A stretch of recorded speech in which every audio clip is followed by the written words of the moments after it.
अगर अभी तक आपने 1 से लेकर 6 तक वीडियो नहीं देखे तो उस वीडियो का लिंक डिस्क्रिप्शन बॉक्स में डाल दूंगा, आप वहां से जाकर उस वीडियो को देख सकते हैं। और ये Bihar bulletin previous question part 7 video है और इसका भी पीडीएफ आपको डिस्क्रिप्शन बॉक्स में मिल जाएगा। आप वहां से डाउनलोड करके प्रैक्टिस कर सकते हो। वो भी आपको पीडीएफ पासपोर्ट प्रोटेक्टेड होगा, उसका पासपोर्ट आपको इसी वीडियो में मिल जाएगा। इसीलिए इस वीडियो को पूरा देखिए। चलिए अगला कुछ क्वेश्चन स्टार्ट करते हैं हम लोग। क्वेश्चन नंबर 1 में देखेंगे, 5 MS वर्ड डॉक्यूमेंट एक विशिष्ट समय पर खुले हुए हैं। यदि आप इन खुले हुए डॉक्यूमेंट्स पर बारी बारी से जाना चाहते हैं तो आप किस टैब का उपयोग करेंगे। तो 5 डॉक्यूमेंट है और पांचों डॉक्यूमेंट पर आप बारी बारी से जाना चाहते हैं तो इसके लिए आप कौन सा टैब का उपयोग करेंगे। तो ये इसका क्वेश्चन नंबर 1 का जो आंसर हो जाएगा आपका 4 हो जाएगा, यानी व्यू में जाके आप स्विच विंडो का यूज कर सकते हैं। स्विच विंडो करके आप बारी बारी से पांचों डॉक्यूमेंट पर जा सकते हैं। अगला क्वेश्चन देखते हैं, question number 2, MS word document में टेबल ऑफ कंटेंट को जोड़ने के लिए आप डैश मेनू का चयन करेंगे। तो टेबल ऑफ कंटेंट को जोड़ने के लिए हम लोग रेफरेंस का यूज करते हैं। तो क्वेश्चन नंबर 2 का आंसर हो जाएगा आपका 3। अगला क्वेश्चन देखते हैं, 3 number, 241 full stop 1 full stop 2 3 full stop 234 class dash का IP एड्रेस है। ये नहीं पूछा जा रहा है कि आप ये कौन सा क्लास का IP एड्रेस है। तो इसे जानने के लिए हम यहाँ पर आपका एक देखिए यहाँ पर डाले हुए हैं क्लास के बारे में। तो आप यहाँ पर क्लास देख सकते हैं, क्लास ABCDE। क्लास A जो होता है 0 से 127 तक होता है। क्लास B जो होता है 128 से 191 तक होता है। क्लास C जो होता है 192 से 223 तक होता है। क्लास D जो होता है आपका 224 से लेकर 239 तक होता है। क्लास E जो होता है 240 से लेकर 255। तो यहाँ क्वेश्चन में पूछ रहा है, सबसे पहले देखो शुरू वाला देख के आप पहचान में जाएंगे कौन से क्लास का ये IP एड्रेस है। तो ये शुरू में क्या है 241 है। अब यहाँ पर देखो 241 कौन से क्लास में आता है, तो क्लास E में आ रहा है। तो 240 है, 240 के बाद क्या होता है 41, तो ये क्लास E हो जाएगा। ठीक है, तो यहाँ पर क्वेश्चन का आपका ये कौन सा क्लास का IP एड्रेस है, तो ये क्लास E का है। ठीक है, तो क्वेश्चन नंबर 3 का आंसर हो जाएगा आपका 4 क्लास E। अगला क्वेश्चन देखते हैं हम लोग, MS वर्ड डॉक्यूमेंट में इंसर्ट ऑब्जेक्ट विकल्प का इस्तेमाल करते हुए एक मौजूदा वर्कशीट डेटा को स्थापित करने के संदर्भ में निम्नलिखित में से कौन सा कथन सही सत्य है।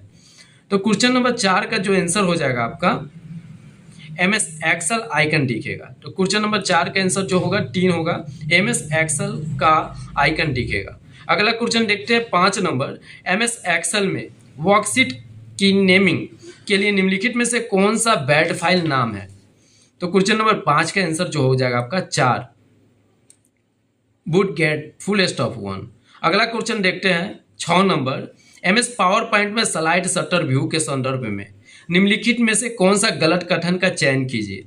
तो यहाँ स्लाइड शटर व्यू पूछ रहा है संदर्भ में। ठीक है, तो स्लाइड शटर में आप लोग क्या कर सकते हैं, किसी भी स्लाइड के कंटेंट को परिवर्तन करता है, ये गलत है। ठीक है, क्वेश्चन नंबर 6 का आंसर आपका 1 हो जाएगा, किसी स्लाइड के कंटेंट को परिवर्तन करता है। अगला क्वेश्चन देखते हैं 7 नंबर, बजट और वित्तीय प्रतिवेदनों के जैसे अंकीय डेटा को संगठित विश्लेषित वह अलेखित करने वाले प्रोग्राम डैश कहलाता है। तो ये सब काम जो होता है बजट और वित्तीय प्रति है, डेटा सोर्स का काम, डेटा अंकीय डेटा का काम जो होता है आपका स्प्रेडशीट में हम लोग करते हैं। तो क्वेश्चन नंबर 7 का आंसर जो हो जाएगा स्प्रेडशीट हो जाएगा। अगला क्वेश्चन देखते हैं 8 नंबर, MS एक्सेल में व्यू मेनू के अंतर्गत निम्नलिखित में से कौन सा फीचर उपलब्ध नहीं होता है।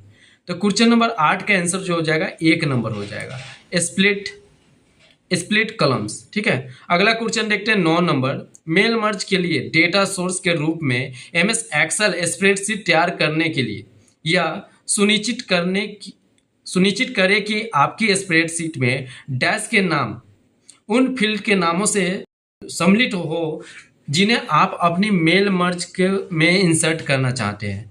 तो इसमें आपका हो जाएगा कॉलम हो जाएगा। क्वेश्चन नंबर 9 का आंसर आपका 1 हो जाएगा कॉलम।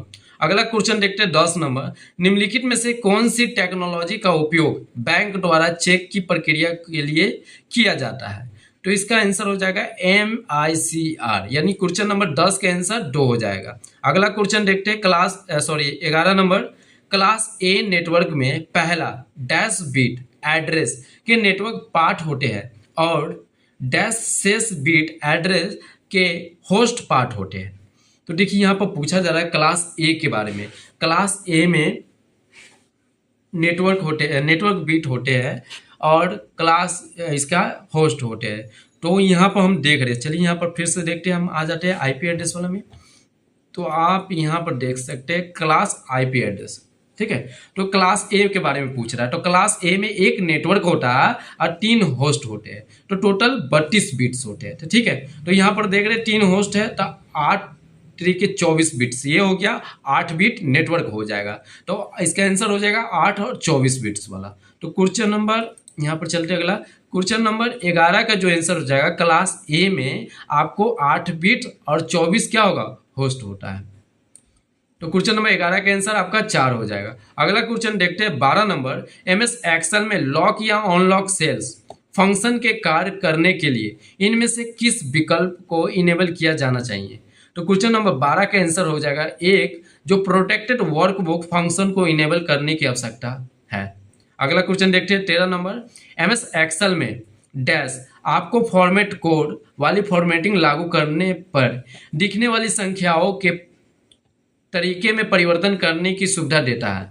यह उस स्थिति में उपयोगी होता है जब आप संख्याओं को अधिक पठनीय फॉर्मेट में दर्शाना चाहते हैं, या आप संख्याओं को टैक्स या सिंबल्स के साथ। इसका आंसर हो जाएगा टैक्स या सिंबल के साथ। क्वेश्चन नंबर 13 का आंसर हो जाएगा आपको टैक्स फंक्शन हो जाएगा एक। क्वेश्चन नंबर 13 का आंसर एक हो जाएगा टैक्स फंक्शन। अगला क्वेश्चन देखते हैं 14 नंबर, एमएस एक्सेल में प्रोटेक्शन फीचर्स के संदर्भ में निम्नलिखित में से कौन सा कथन असत्य है।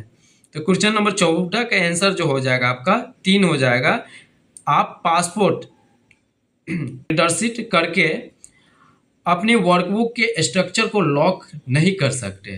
तो क्वेश्चन नंबर 14 का आंसर 3 हो जाएगा। अगला क्वेश्चन देखते हैं 15 नंबर, एमएस वर्ड में मेल मर्ज के लिए यदि आप एमएस एक्सेल में डेटा सोर्स का इस्तेमाल कर रहे हैं तो इसमें से कुछ स्पेसिफिकेशन मिल सकते हैं। इस संदर्भ में निम्नलिखित में से कौन सा कथन गलत है। तो क्वेश्चन नंबर 15 का आंसर जो होगा आपको 2 हो जाएगा, लिस्ट में कोई रिक्त स्तंभ या पंक्ति नहीं होना चाहिए। अगला क्वेश्चन देखते हैं 16 नंबर, डैश सोर्स कोड को इंटरमीडिएटेड फॉर्म में रूपांतरित करता है और फिर उसी इंटरमीडिएट कोड को मशीन लैंग्वेज में रूपांतरित करता है, उसे क्या कहते हैं। तो बताइए 16 के आंसर, क्वेश्चन नंबर 16 के आंसर कंपाइलर हो जाएगा, आपका असेंबल नहीं होगा। क्वेश्चन नंबर 16 के आंसर देखते हैं 17 नंबर, डैश एक आइकन होता है जो आपको उस आइटम यानी डॉक्यूमेंट, एप्लीकेशन या पिक्चर तक निर्देशित करता है जो कंप्यूटर में कहीं और स्थिति में होता है। यह यूजर के लिए उस आइटम तक एक्सेस अधिक सुगम यानी आमतौर पर डेस्कटॉप पर बनता है और इसे आइकन को कोने में एक तीर द्वारा पहचाना जाता है। तो देखिए इसको शॉर्टकट कहते हैं, ठीक है। क्वेश्चन नंबर 17 के आंसर आप देखते हैं 18 नंबर, वर्ड प्रोसेसिंग डॉक्यूमेंट में टैब्स एवं स्पेस के माध्यम से की जाने वाली टैक्स की अलाइनिंग एक कठिन कार्य हो सकता है। एमएस वर्ड के द्वारा किसी डैश डॉक्यूमेंट में टैक्स के स्तंभों पंक्तियों को आसानी से अलाइन करने के लिए इंसर्ट करना होगा। तो देखिए इसके लिए आंसर टेबल हो जाएगा, यानी टेबल के माध्यम से आप क्या कर सकते हैं, रो और कलम के इंसर्ट करके आप डॉक्यूमेंट्स को बना सकते हैं। अगला क्वेश्चन देखते हैं 19 नंबर, एमएस एक्सेल वर्कशीट में पूरे स्मार्ट आर्ट ग्राफिक में रंगों में परिवर्तन करने के लिए स्मार्ट आर्ट पर क्लिक करें। तो क्वेश्चन नंबर 19 के आंसर जो हो जाएगा, स्मार्ट आर्ट टूल्स के अंतर्गत डैश टैब पर स्मार्ट आर्ट यू में डैश पर क्लिक करें। तो इसका ये हो जाएगा, डिजाइन टैब पर स्मार्ट आर्ट ग्रुप में डिजाइन, ऐसा की। क्वेश्चन नंबर आपका 19 के आंसर 1 हो जाएगा। इस डिजाइन में जाएंगे, स्मार्ट आर्ट स्टाइल पर क्लिक करेंगे, उसका चेंज कलर में जाके आप ये कर सकते हैं। अगला क्वेश्चन देखते हैं 20 नंबर, एमएस पावर पॉइंट में आप स्लाइड के साइज का निर्धारण करने के लिए विकल्प कहाँ पढ़ सकते हैं, विकल्प कहाँ पढ़ सकते हैं। तो देखिए क्वेश्चन नंबर 20 के आंसर जो हो जाएगा डिजाइन में, आप डिजाइन में क्या कर सकते हैं, आप स्लाइड के साइज का निर्धारण करने के लिए विकल्प पर क्लिक कर सकते हैं। अगला क्वेश्चन देखते हैं 21 नंबर, निम्नलिखित का क्या परिणाम होगा। Right click on a file send to desktop, यानी हम लोग क्या करते हैं डेस्कटॉप राइट क्लिक, तो इसका आंसर हो जाएगा 21 का आंसर 3 नंबर हो जाएगा, डेस्कटॉप अब फाइल का शॉर्टकट आइकन बन जाएगा। अगला क्वेश्चन देखते हैं 22 नंबर, निम्नलिखित में से कौन सा ऐसा कार्य है जो प्रमुख रूप से सीपीयू का नहीं है। तो इसका हो जाएगा आपका क्वेश्चन नंबर 22 का आंसर 1 हो जाएगा, ग्राफिकल प्रोसेसिंग करना। अगला क्वेश्चन देखते हैं 23 नंबर, इंटरनेट से कनेक्ट करते समय 1 एमबीपीएस की डेटा ट्रांसफर की दर डैश प्रति सेकेंड के बराबर होती है। तो क्वेश्चन नंबर 23 का आंसर आपका 4 हो जाएगा, 10 की पावर 6 वर्ड्स। अगला क्वेश्चन देखते हैं 24, मेल मर्ज प्रोसेस में 3 डॉक्यूमेंट शामिल होते हैं, मेन डॉक्यूमेंट तथा मर्ज डॉक्यूमेंट। तो इसका आंसर आपका हो जाएगा डेटा सोर्स, ठीक है। मेन डॉक्यूमेंट, डेटा सोर्स तथा मर्ज डॉक्यूमेंट्स क्या होते हैं, शामिल होते हैं। अगला क्वेश्चन देखते हैं 25 नंबर, एप्लीकेशन सॉफ्टवेयर के संदर्भ में निम्नलिखित में से कौन सा कथन सत्य है।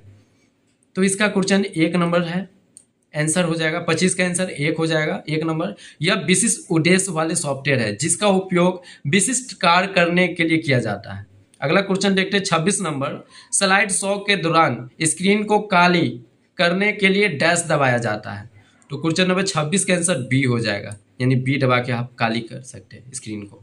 अगला क्वेश्चन देखते हैं 27 नंबर, यदि आप एमएस एक्सेल 2016 वर्कशीट में स्टैंड आउट पर विशिष्ट डेटा बनाना चाहते हैं तो डैश जैसे कि एरो, स्टार और बैनर का उपयोग करना एक अच्छा तरीका होगा। तो इसके लिए आपका स्मार्ट आर्ट, यानी क्वेश्चन नंबर 27 का आंसर 2 हो जाएगा, स्मार्ट आर्ट। अगला क्वेश्चन देखते हैं 28 नंबर, निम्नलिखित में से कौन सा कमांड बटन एमएस एक्सेल में सेल के कंटेंट का फॉन्ट साइज नहीं परिवर्तन कर सकता है। तो क्वेश्चन नंबर 28 का आंसर 3 हो जाएगा, श्रिंक टेक्स्ट टू फिट, ये आपका फॉन्ट साइज में कोई परिवर्तन नहीं कर सकता। अगला क्वेश्चन देखते हैं 29 नंबर, आप अपने समस्त ग्राहकों को एक मानक पत्र भेज रहे हैं तो आप पत्र में अपने ग्राहकों के नाम पता लिखना चाहते हैं तो एमएस वर्ड 2016 में आप क्या इंसर्ट करेंगे। तो हम क्या इंसर्ट करेंगे, क्वेश्चन नंबर 29 का आंसर जो हो जाएगा आपका डेटा सोर्स। क्वेश्चन नंबर 29 का आंसर आपका 3 हो जाएगा, डेटा सोर्स क्या कर सकते हैं, इंसर्ट कर सकते हैं। अगला क्वेश्चन देखते हैं 30 नंबर, एमएस वर्ड में एक पैराग्राफ के भीतर दो लाइनों के मध्य की दूरी डैश कहलाती है। तो उसका लाइन स्पेसिंग हो जाएगा। क्वेश्चन नंबर 30 का आंसर 1 हो जाएगा। अब देखते हैं अगला question 31 number, MS power point में डैश की सेटिंग के लिए ट्रिगर विकल्प का उपयोग किया जाता है। तो एनिमेशन विकल्प का क्या किया जाता है, सेटिंग किया जाता है, सेटिंग के लिए ट्रिगर विकल्प का उपयोग किया जाता है। तो क्वेश्चन नंबर 31 का आंसर 2 हो जाएगा। अगला क्वेश्चन देखते हैं 32 नंबर, निम्नलिखित सेल के कंटेंट पर विचार करें। एक इस तरह से आपका डिजाइन दिया हुआ है, जो आपको यहाँ सेल C1 में फार्मूला है इक्वल टू A1 प्लस, और यहाँ पर B ये लॉकेट फाइल है, डॉलर होना चाहिए, S लिखा हुआ है, ठीक है। तो ये S नहीं है, लॉक है, यानी B1 जो है लॉक सेल है। C1 से फार्मूला C2 में कॉपी किया जाता है, तो C2 में दिखने वाले मान यानी वैल्यू क्या होगा बताइए। तो देखिए कह रहा है कि आप C1 में एक फार्मूला लगाए हुए हैं तो आपका वैल्यू ये आया, ठीक है। जबकि A1 आपका लॉक नहीं है, B1 क्या है आपका लॉक है। तो A1 का मान बदला जा सकता है लेकिन B1 का मान नहीं बदलेगा। और यही फार्मूला को C2 में कॉपी करने पर इसका आंसर क्या आएगा। तो देखिए हम एक्सेल खोल लेते हैं। एक्सेल जब खोले तो यहाँ पे आपका एक मान दिया हुआ है, A1 में क्या दिया हुआ है, A1 में आपका 2 दिया हुआ है, B2 में क्या दिया हुआ है आपको 4 दिया हुआ है। उसी तरह नीचे ये दिया हुआ है, देख लीजिए इसी तरह है ना, A1 4 2। अब उसके बाद यहाँ पर हम एक्सेल खोल के आपको कह रहा है जो फार्मूला आप लगाए हुए हैं, आपका C1 में जो फार्मूला है उसी फार्मूला को आप क्या कीजिए C2 में लगाइए।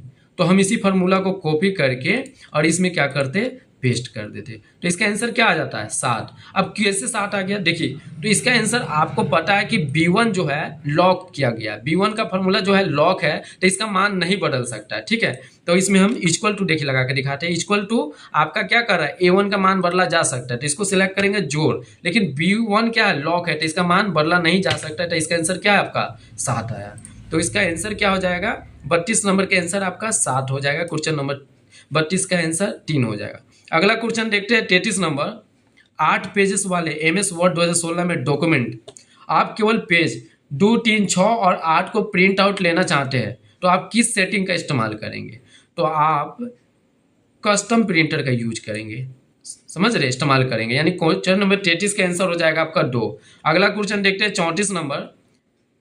कंप्यूटर नेटवर्क कार्ड और नेटवर्क राउटर को कनेक्ट करने वाली केबल को डैश कहा जाता है। तो क्वेश्चन नंबर 34 का आंसर 4 हो जाएगा, रजिस्टर्ड जैक डैश 45। ठीक है, अगला क्वेश्चन देखते हैं 35 नंबर। MS एक्सेल वर्कशीट में संख्याओं के वह पंक्ति या स्तंभ डैश कहलाता है जो चार्ट में प्लॉटेड होते हैं। ठीक है, तो ये क्वेश्चन नंबर 35 का आंसर हो जाएगा डेटा सीरीज। अगला क्वेश्चन देखते हैं 36 नंबर। आप एक वर्कशीट की एक सेल की फॉर्मेटिंग को उसी वर्कशीट की दूसरी सेल में लागू करने के लिए आप निम्नलिखित में से डैश का उपयोग करेंगे। कह रहा है कि एक सेल के फॉर्मेटिंग को उसी वर्कशीट की दूसरी सेल में लागू करना चाहते हैं, तो क्वेश्चन नंबर 36 का आंसर हो जाएगा पेस्ट स्पेशल फॉर्मेट।